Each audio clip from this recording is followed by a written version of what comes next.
Yo, what's going on, everybody? Hope you're all having a fantastic day today. Now, today I actually went ahead and hopped on some World War II. I don't want to switch up the gameplay for you guys. I actually recorded a ton of Black Ops Cold War gameplay while I was live streaming it, but like I said, I want to switch it up every once in a while. I don't want to get too stale on this channel, so I decided to hop on World War II, another Call of Duty game that I absolutely love now. And it's crazy because, honestly, I hated this game when it first came out, but, over the year, or the course of the year that they were able to, overhaul and change a few things, it's amazing now. I really do enjoy the gunplay, and you want to see in this gameplay how fast-paced and arcadey this game actually is. But even though we are watching Call of Duty World War II gameplay, that is not going to be what the topic is about today. Today we're going to have some extremely bad news for you guys, and it's probably going to not be the best thing that you might want to listen to today, but it's about the future of Call of Duty and how, honestly, these next few years, even though we thought that, these 2 years, Black Ops Cold War, Modern Warfare were pretty bad, we shouldn't really be expecting anything any better in the future. It's going to be a really rough, bumpy road. As you guys know, I actually made a video a little while ago about Call of Duty 2023 and how Treyarch is going to be designing that game and how that is going to be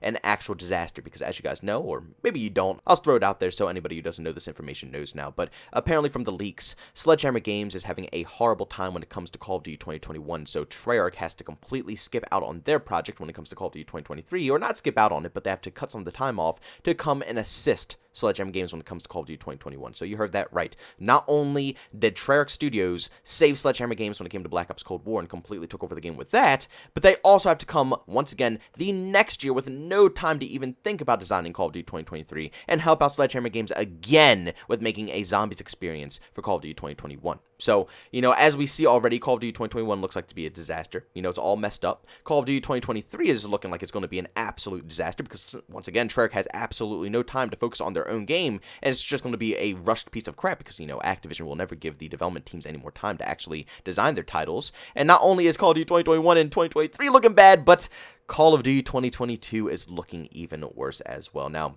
there is a partial chance that maybe multiplayer will save this game, but after seeing what they produced with Call of Duty Modern Warfare, I don't have very high hopes about that. The only thing that I'm really hyped for when it comes to Infinity Ward games at the moment is, maybe additions or maybe, hopefully, a new map when it comes to Warzone and not just, a remastered version or a refurbished version of, Warzone with new things and features. I don't want any of that. I want a brand new map. So maybe with Modern Warfare 2 or whatever they're going to call it, they'll give us a new map for Warzone. They'll maybe add on to the ground war game mode that they had. 6v6 was chalked in Call of Duty Modern Warfare 2019, I believe is the year that it released. It was just completely awful. So I don't see them doing anything good when it comes to the multiplayer side. Maybe they'll put zombies because, as we all know, Spec Ops was an absolute disaster. So if they do Spec Ops again, that's going to be a disaster. Maybe if they do zombies, it'll be a little bit better.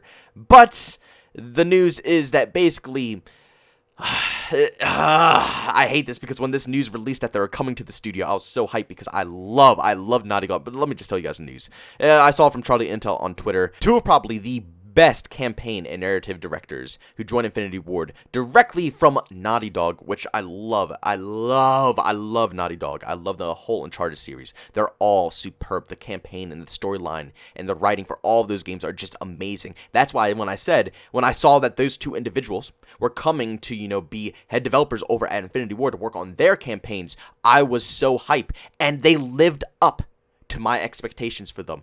When they came in, it was the year of 2014. Now, as we all know, that is when Advanced Warfare came out, and Ghost was right before that. So, Ghost, it wasn't really the best campaign, but it did leave us off, at a cliffhanger, and, some people do want to see the return of that, but, I don't think that their campaigns were really topping or going anywhere. Modern Warfare 3, after that, when Ghost came out, it just felt strange. It wasn't I guess a traditional or good feeling Infinity Ward campaign, but when these two individuals came over from Naughty Dog to work on the campaigns for Infinity Ward, that's when Infinite Warfare came out. And as you guys know, Infinite Warfare is probably one of my favorite campaigns out of any Call of Duty game ever made. The writing in that campaign and just the storytelling, like I said before, and just the visuals, the graphics, the gameplay, the moments, everything about the whole campaign, I loved it. Like I said, probably one of my top favorite campaigns ever made. And then, of course, after that, Call of Duty Modern Warfare 2019. If anything was good in that game, if they did anything right in Modern Warfare 2019, it was the campaign. It was so freaking insanely good.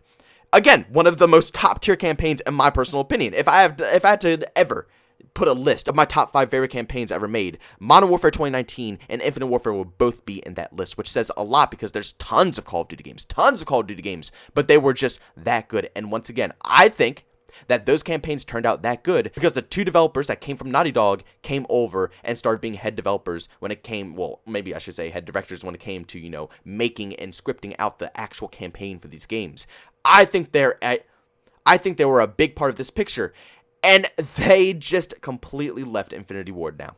So, if you're thinking about this, they were there for the middle of the cycle, basically. Infinity Ward was already making the next game that they were working on. Modern Warfare has been done, Black Ops Cold War came out, and Call of Duty 2021 is about to release. I'm sure they were already getting the basics done for the campaign and, just laying out all the fundamentals for the game already. And if that means they're in this early of a stage of development, and these 2 just goats, these absolute goats when it comes to developers, have just left Infinity Ward, it's not looking good. It's seriously not looking good. Honestly, just think about it. If it's anything like Modern Warfare 2019, horrible multiplayer. If they bring over Spec Ops from Modern Warfare 2019, once again, horrible. Absolutely boring experience. The only thing good about MW 2019 was the campaign, and the directors who made that campaign have left. So, the campaign's probably going to be bad as well. Every factor of this game is turning out bad. Now, again, these are all just predictions. We don't know what's going on. We don't know if this is going to be an absolutely amazing game coming out in COD 2022. We have no clue. I'm just, throwing stuff out there. That's what we like to do on this channel, If you have followed me for a long time, we talk about tons of leaks and, tons of things just to make your brain think a little bit, There's nothing wrong with doing that every once in a while. But even though we're just guessing about the future, that doesn't deny that everything that just happened here is facts. These 2 developers 110% left Infinity Ward. This isn't a leak. This isn't something that I'm just making up. They have left Infinity Ward. Also, some more factual information to, kind of even more confirm that campaign might not turn out to be as good as we expect. This is kind of a little old news, but I'm just going to add it in because, honestly, I think it fits good with the video. But the voice actor for Ghost, once again, they changed him already once for Modern Warfare 2019, but they're changing him again. He completely left. He's not a part of the game anymore. So, the storyline that has Ghost already built in, how are they going to build around this? Are they going to be able to find someone that can match his voice lines? Because I think that, it was okay. They could just change the voice actor from, the Modern Warfare original series over to Modern Warfare 2019. It's pretty much a reboot. They're trying to re-branch off to the Modern Warfare series. So I understand if they try to get a new voice actor, but they have rebranched now. Modern Warfare is now a new thing. They have a new voice actor that's a part of the game. I don't think it's the smartest decision to just completely cut him off of the project, especially when you have lost 2 absolute goated developers who have really helped establish Infinity Ward as a development team who makes probably some of the best campaigns out of all the teams out there. Seriously, they have pushed them to the extra level with Infinite Warfare, Modern Warfare 2019, and they're gone as well. I mean, again, maybe the ghost actor might not be that big of the picture, but it still adds so much more stress and it adds a much more hefty workload for the overall development time of this game that none of this stuff is going to be good for the production of the title to make sure it's released complete. Now, they did go ahead and actually put out their own personal post saying, earlier this year, we decided to move on from Infinity Ward to pursue a rare and exciting new opportunity. It was an honor to be a part of the studio for the last 7 years, and we are so proud of what we created together with Modern Warfare and Infinite Warfare. We wish the team nothing but the best. So what's next for us? We can't say much for now, but we are looking forward to sharing more with you soon. So, obviously, it's no beef between Activision or these developers, or even Infinity Ward, the whole development team and these 2 developers. That would be even worse because they have to work with them every single day. So it seems like everything is on good terms, and I'm happy for them. It seems like, something good has happened in their life, something that they were very excited for, because they said a very rare and exciting new opportunity. So, you want to say that if it wasn't something that you've been really pumped for a long time. So, obviously, they're going to much better places. They will be desperately missed. Desperately missed. These 2 have just done wonders for the recent campaigns that we've seen, and I really hope that the current development team at Infinity Ward can still be able to cook up something similar as we've seen in the past. I hope Activision hires new people that can, even be equal to the amount of talent that these 2 put forth towards the Infinity Ward, but only time will tell. I'm just glad to see that they're still doing good, and it wasn't anything bad that made them want to leave. I don't want to see that, they were getting treated absolutely awful, and that's why they ditched. No, it's for the better of pretty much everybody here. Guys, thank you so much for listening to this commentary. If you enjoyed it, make sure you leave a like, and by all means, if you hated it, leave a dislike. Also, if you're brand new and enjoy the content, don't forget to subscribe and hit that notification button. Also, want to chat with me, there's 2 ways to do so. I have a Twitter and a Discord, both linked down in the description. And last but not least, if you can catch you live streams of video games, I do that over on Twitch. Link to that is in the description as well. But guys, thank you so much for tuning in. See you on the next one. Peace out.